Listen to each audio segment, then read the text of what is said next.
আপাতত পরিকল্পনা হচ্ছে এখন ঘুমাবো। সো আপনি যখন আসতেছেন ফার্স্ট টাইম তখন এসে একটা ভালো একটা কমিউনিটি পাচ্ছেন, বড় একটা মগ নিতে বলে, এটা তো কোনো কারণ দেখি না। মগের কি হিস্ট্রি? প্রায় 32 বছর এখন আছি, কিন্তু আমার কাছে এখনো মনে হয় আমি সেই 22 বছরের সেই তরুণ। আমার ভিসা ফোন করে কইতাছে ভাই আপনি পাকিস্তান গেছেন কি? আমি তো পাকিস্তান কবে গেলাম? মানে আপনার 4 বছর পাকিস্তান আছেন। আমি তো হয় তাহলে তো পড়তে গেছি। পাকিস্তান কেন গেছেন? আর কোন দেশ করেন না? ভাই চান্সই বেশি পাকিস্তান, বাংলাদেশে আমার চান্স পাইনি। আর হচ্ছে সবচেয়ে প্রিয় জায়গা হচ্ছে গিয়ে থামাসাট হসপিটাল। আমার হাত পা ভাঙা কোনো কিছু বাকি রাখি নাই। জীবনে সব থেকে আইডিতে এসে বেশি বেশি বুড়া বসে আইডিতে এসে বেশি কাটে। বন্যা অনেকদিন ধরেই মানে জল্পনাগুলো চলছিল যে বন্যা চলে যাবে, পানি চলে যাবে, বাট পানি আসতেছিল না। বাংলাদেশের কাছাকাছি থাকতে আমার হোম সিকনেস অনেক বেশি।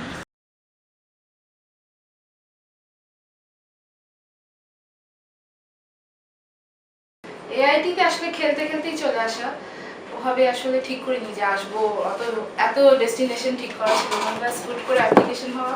আমি আইআইটি যেখানে আইএলটিএস ছাড়া অ্যাপ্লাই করা যায়, তো ওইটাই আমার টার্গেট ছিল। আমার ডিপার্টমেন্টটা একদমই মানে নতুন আমার জন্য, আর যেখানে আমি শেফ ফাইল কি তাও জানতাম না, তো এটা আমার জন্য খুবই চ্যালেঞ্জিং ছিল। আমি থাইল্যান্ড আগে থেকে থাকি। 2010 এপ্রিলে আসি ফার্স্টে। বড় সৌভাগ্য যে হ্যাঁ আমরা দুজন একসাথে এখানে আসতে পেরেছি এবং দুইজনই ফুল স্কলারশিপ এখানে আসতে পেরেছি। এটা হয়তো সবার একসাথে হয়তো হয় না। আমরা চান্স পাইছি, স্কলারশিপ পাইছি না, পরে আইডিতে চান্স পাইছি কি প্রথমে তো কইছে যে 50% দিব, তখন আমি ডিক্লাইন করে পাঠাই দিছি। পরে দেখলাম আমি দিয়ে দিলাম একটা একটা scholarship, HM link scholarship federal করতেছি আইডিতে, কষ্ট দিচ্ছে আছে এই স্কলারশিপ দিয়া শেষরা কিন্তু প্রেস্টিজ আমাকে কনফার্ম করে যে তুমি কুইন স্কলারশিপের জন্য সিলেক্ট হয়েছো, কিন্তু ফার্স্ট টাইম আমার স্কলারশিপ হলো না। তো তারপরে রিসার্চ করতে হয়, আমাকে ভাইবা দিতে হয়েছে ক্লাস থেকে। তো ভাইবাতে কোশ্চেন করতেছে যে আচ্ছা আপনি পাল্প অ্যান্ড পেপার পরে কি করবেন, দেশে এসে কি উন্নতি করবেন। তারপরে জিজ্ঞেস করে যে আচ্ছা পাল্প অ্যান্ড পেপারের সাথে আপনার ব্যাকগ্রাউন্ড তো ফরেস্ট্রি, পাল্প অ্যান্ড পেপারের সাথে রিলেশন কি? ওইখানে হচ্ছে 2টা রুম ফাঁকা ছিল, একটা হলো নিচ তলায় T14 আর একটা হচ্ছে 3 তলায় T35 বাই এরকম। তো চিন্তা করলাম যে 3 তলায় বারবার উঠতে হবে নামতে হবে, কি দরকার নিচতলায় নেই। নিচতলায় গেলাম, তারপরে বন্যা আসলো গেল। আর তার ব্যাপারটা হচ্ছে আমরা দুজনে একসাথে অ্যাপ্লাই করি। এখানে অ্যাকচুয়ালি আসা হচ্ছে তাসকিন এবং সাবাত থেকে, ওরা আমার অ্যাকচুয়ালি ইউনিভার্সিটি একসাথে গেলে একসাথে যাবো, না গেলে যাবো না, এরকম একটা সিচুয়েশন। তখন আমাদের স্কলারশিপের রেজাল্টটা খুব দেরিতে হয়, সব রেজাল্ট হয়ে যায়, এডিবি রেজাল্ট আর আসে না। এখন বাইরে থেকে আসলে যেটা হয়, অনেকে ড্রিম নিয়ে আসে যে অ্যাটলিস্ট যেখানে আমি থাকবো, যে ইউনিভার্সিটিতে আমি এনভায়রনমেন্টে আমি পড়াশোনা করবো, অ্যাটলিস্ট বাংলাদেশের চেয়ে মাত্র বেটার হবে। ফার্স্টেই একটু হোঁচট খেতে হয়। হোঁচট খেতে হয় রিগার্ডিং হচ্ছে অ্যাকোমোডেশন বলা যায়, যে স্ট্যান্ডার্ড ডাউনে ওঠা। যে থাইল্যান্ডের মতো জায়গায় অ্যাটলিস্ট বাংলাদেশের চেয়ে ডেভেলপ, কিন্তু এখানে টয়লেটের নাজুক পরিস্থিতি। তবে এআইটিতে আসার পর হচ্ছে কি প্রত্যেকটা দিনই নতুন নতুন এক্সপেরিয়েন্স, এক এক দিন এক এক এক্সপেরিয়েন্স। তো এআইটিতে এসে কান্নাকাটি অনেক করছি প্রথম। আসলে প্রথম থেকে এরকমই শুনছিলাম যে হচ্ছে ফ্লাড আসবে, কিন্তু মানে পাত্তাই। বন্যা পানি কতটুকু হবে বা বন্যার পরিস্থিতি কত ভয়াবহ হবে তখন কেউ জানে না। কি থাই গভর্নমেন্টের কাছ থেকে তারা আর্মি নিয়ে আসতেছে 300 না 400। তো ঠিক আছে, আর্মিরা যথারীতি আসলো, তো আর্মিগুলা বসে বসে জুস খায়, বন্যার সময় আমি তো 3rd ফ্লোরে থাকতাম, তো আমি জানতাম যে আমি ডুববো না। যে আমি আসছি মনে 20 দিন মনে ছিলাম থাইল্যান্ডে, তারপর বন্যার কারণে আমার দেশে চলে গেলাম। দেশে গিয়ে কোন দেশে গেছে বন্যা হয়, বাংলাদেশে তো বাংলা। এবং আসার সময় খুব বিটার একটা এক্সপিরিয়েন্স ছিল, মানে মনে হচ্ছিল যে এটি ডুবে যাবে, আদৌ কি আমরা এটিতে ফিরতে পারবো কিনা। ক্ষেত্রে আসলে বন্যার অভিজ্ঞতাটা সবার মতো টেরিবল না, সবাই যেখানে ছিল কোথায় যাবে, কোন মুহূর্তে পানি চলে আসতে পারে, এই ব্যাপারগুলো আসলে আমি ফিল করি না বেশি। আমার এখানে প্রথমে এসে অ্যাডজাস্ট করতে অনেক কষ্ট হয়েছে। মানে অনেক দেরিতে প্রায় 1.5 মাস পরে আসি, আসার পরে দেখি বন্যা আর চলতে চাই প্রেসিডেন্টের কাছে ইমেল দেয় যে ডোন্ট বি প্যানিক, মানে হ্যাঁ প্যানিক করে দিতেছে আমাদের, বন্যা পানি উঠে গেল, এটা করার আগেই আমি বিতাড়িত। যেদিন আমরা 21 তারিখে এখান থেকে চলে যাই, ওই দিন দুপুরবেলায় প্রেসিডেন্ট ওপেন ফোরাম ডেকে বলে যে কিছুই হবে না, আমরা তোমাদেরকে ইভাকুয়েট করবো না। তো আমি এটা শুনে আসার পরে খুব কনফিডেন্ট আমি রুমে এসে মুরগির মাংসের খিচুড়ি রান্না খাইতে বসছি কেমন, তখন আমাকে সাবা ভাইয়া ফোন দিয়েছে, আয়াত লেভেল 3 ডিক্লেয়ার, মানে লেভেল 3 হচ্ছে তোমাদেরকে এখন ইভাকুয়েট করা হবে। তো আমি কেবল 1 চামচ 2 চামচ খিচুড়ি খাইছি, ওটাই ওভাবেই ছিল। ওইখান থেকে আমি তাড়াতাড়ি ব্যাগটা ভাবলাম যে ব্যাগটা এটিসিতে রেখে তারপরে এসে আবার খাবো। তো ব্যাগটা এটিসিতে নিয়ে যাওয়ার পরে আর পানি যেভাবে উঠতেছে তখন হাঁটু পানি হয়ে গেছে, তখন আর রাখা হয় নাই। তো ইতিমধ্যে তারপরে চলে যাই।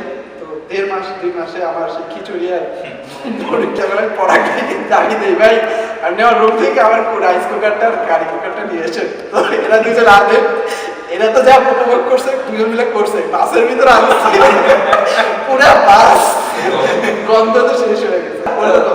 এখানে একটা ইনফরমেশন দিয়ে রাখি, আর ভাই বলে কিন্তু এখনো এই প্রথমবার ফিল করলাম যে বন্যার তো কেমন অসহায় পুরা, আর বিদেশে এসে বন্যার তো হইলাম। আসলে প্রথম থেকে এরকমই শুনছিলাম যে হচ্ছে ফ্লাড আসবে, কিন্তু মানে পাত্তাই। সবচেয়ে ভয়াবহ এক্সপিরিয়েন্স হচ্ছে হুয়াংহিং, যখন ফ্লাডের পর আমরা গেলাম, আর তার মধ্যে আমি ছিলাম গ্রাউন্ড ফ্লোর। হুয়াংহিং এর এক্সপিরিয়েন্স আসলে ভালো না, একদমই ভালো না, খুবই ভয়াবহ। তার মধ্যে আমার ডিপার্টমেন্টের ল্যাব থেকে শুরু করে কোনো কিছু ছিল না, কষ্ট। হুয়াংহিং এর কথা মনেই করতে চাই না, ওই পার্ট আসলে ডিলিট করে দিতে চাই, বলতেও চাই না। প্রতিদিন আমাদের সকাল 6টা থেকে 7টার মধ্যে বাসের জন্য দাঁড়িয়ে থাকা লাগতো, যে বাস আসলে বাসে করে যাব। বাসও অনেক সময় ঠিক সময় আসতো না, তখন শেয়ারে আমরা ট্যাক্সি নিতাম। তো আলটিমেটলি সকালে উঠতে হতো, আর ওই দিক থেকে রাত 9টায় বের করে দিত। সারাদিন ক্লাস নিত এবং 1 সপ্তাহ একটা টিচার সব কোর্স শেষ করে চলে আসতো, স্টিম রোলার চালায় দিত কলাপানের উপর দিয়ে।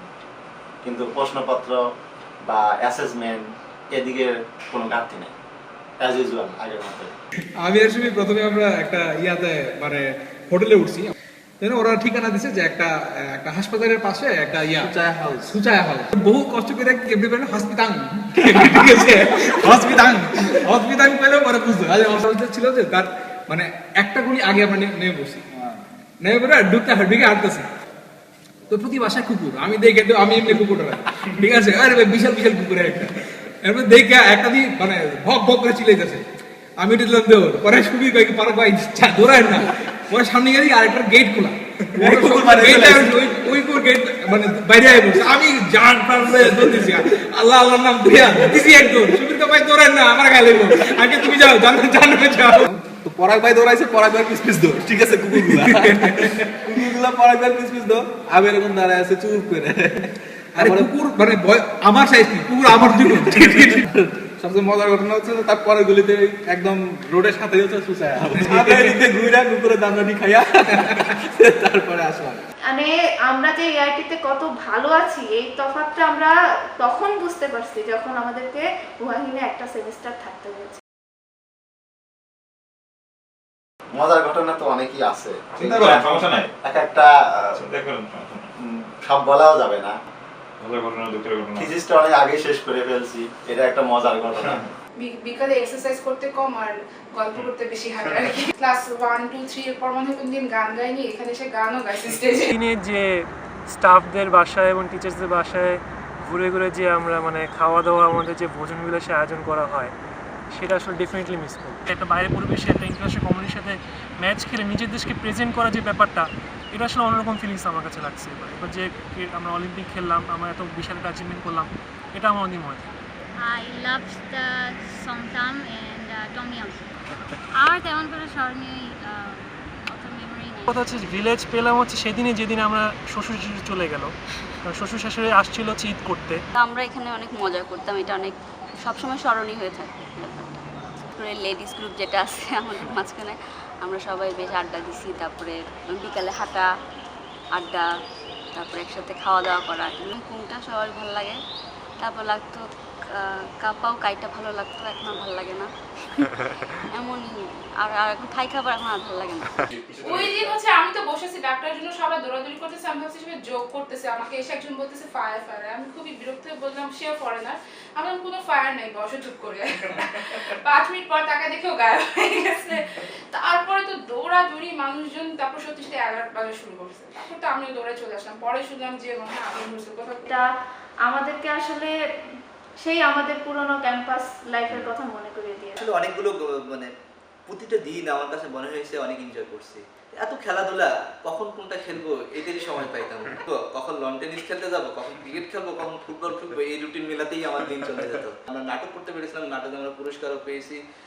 তারপরে এরা গান গেয়েছে, সেখানেও আমরা বেশ ভালো সবার সুনাম অর্জন করছি। আমরা ডকুমেন্টারিতে পুরস্কার পেয়েছি। আসলে এই ধরনের এগুলো সবগুলোই আমার কাছে কেমন যেন স্মরণীয় হয়ে থাকে। এসে সেমিফাইনালে ওঠার জন্য আমাদের যে আপ্রাণ লড়াই, এখানে আমরা সবাই মিলে লড়েছি। এই যে প্রেরণাটা, সবাইকে ইউনিটি করার, সবাইকে ঐক্যবদ্ধ করার, এটা অবশ্যই অনেকদিন মনে থাকবে। দুঃখের ঘটনা, তোমার দুঃখ কষ্ট বেদনা। দুঃখের ঘটনা কি চিন্তা করে বাঁকানো লাগবো। এটিতে সুখের দিন কাটছে। সুস্মিতার জন্য কত কাল অপেক্ষা করছি, সেই সুস্মিতার দেখা আমি আজও পাই। সুস্মিতা, আমি তোমাকে খুঁজে বেড়াই এআইটিতে, পাতুমতা নিচে। ইনস্ট্রুমেন্ট যেটা বলে মিউজিক্যাল ইনস্ট্রুমেন্টের ভিতরে অনেক কিছু আছে, তার ভিতরে আমি তবলা বাজাইতে পারি। কিন্তু এই আপনারা তো আমাকে কখনোই মানে এরকম সুযোগ আইনা দিতে পারেন না যে আমি কোনো প্রোগ্রামে তবলা বাজাবো। তো আমি টিউডর্মে থাকতে হয়েছে আমাকে পুরো 1 সেমিস্টার। তো আমার কোর্স ওয়ার্ক আমি 2nd সেমিস্টার পরে টিউডর্ম থেকে করছি। তো এটা আমাকে খুব স্ট্রেসফুল ছিল।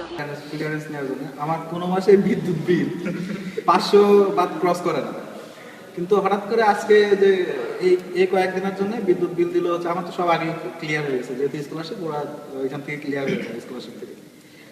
তো এই যে মে মাসের জন্য আমার বিদ্যুৎ বিল দিল হচ্ছে 1057 বার। আর বাসায় এসে আমার ওয়াইফকে বললাম যে এখন থেকে রাত দিন 24 ঘন্টা সব লাইট জ্বালাবা, টয়লেটের লাইট জ্বালা রাখবা, 24 ঘন্টা জ্বালা রাখবা। আর এসিটা হচ্ছে 10 ডিগ্রিতে দিয়ে রাখবা, যদি মানে ঠান্ডাতে লাগবে অবশ্যই, তখন হচ্ছে হিটারটা চালাবা। একটা খেলাধুলার একটা পেইনফুল ঘটনা ছিল যে পা ভেঙে গেছিল ফুটবল খেলতে গিয়ে। তো একটা ওভার আমি ভালো করতে পারলাম না, তাহলে হয়তো আমরা ফাইনাল খেলতে পারতাম। এটা আমার জন্য একটা দুঃখজনক ঘটনা। সবচেয়ে বেশি মিস করবো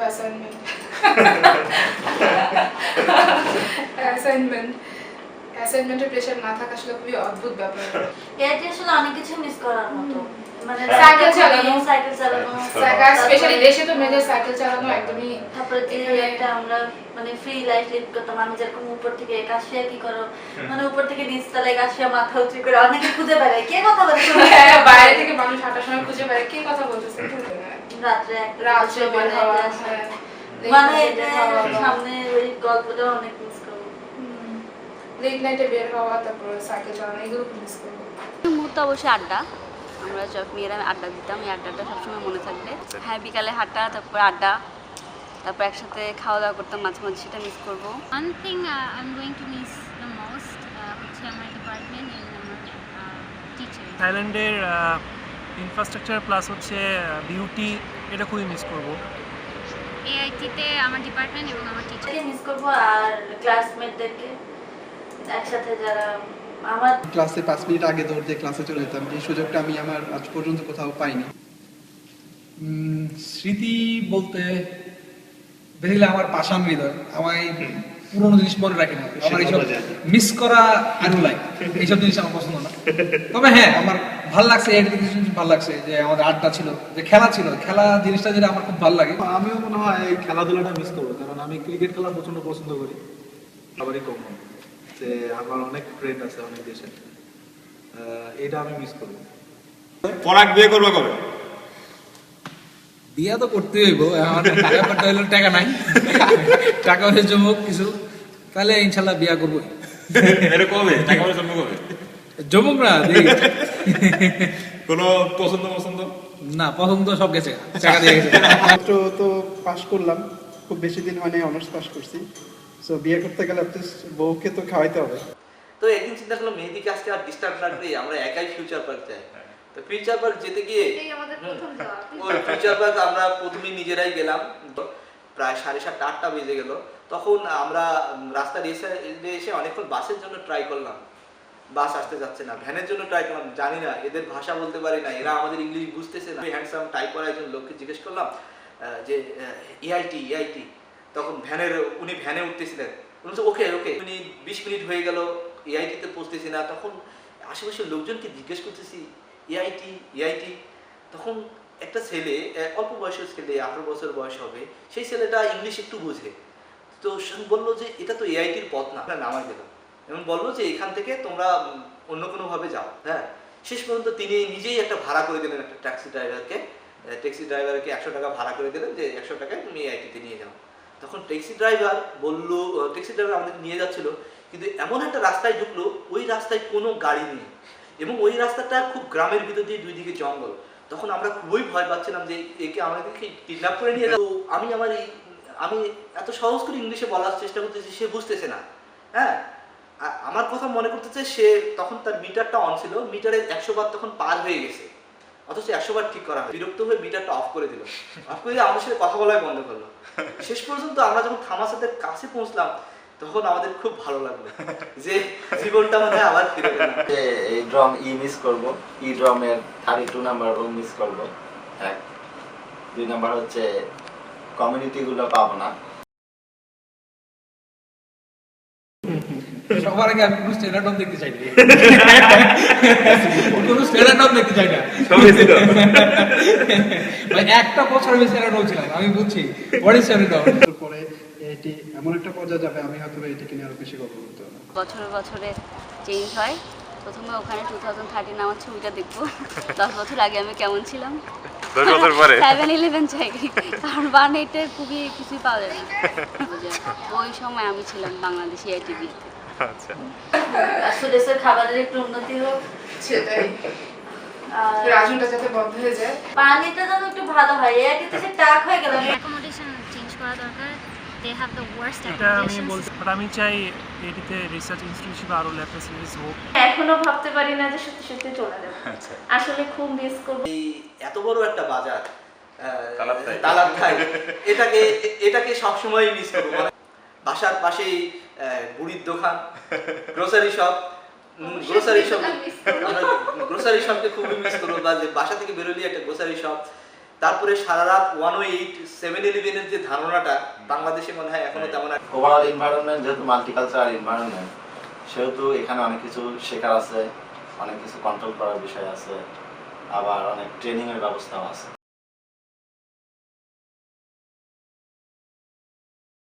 বিধাতা তুমি ফিরে যাও, একটু দাঁড়াও জমদূত, চিঠি এসেছে প্রিয়ার কাছ থেকে অদ্ভুত এক দাবি নিয়ে।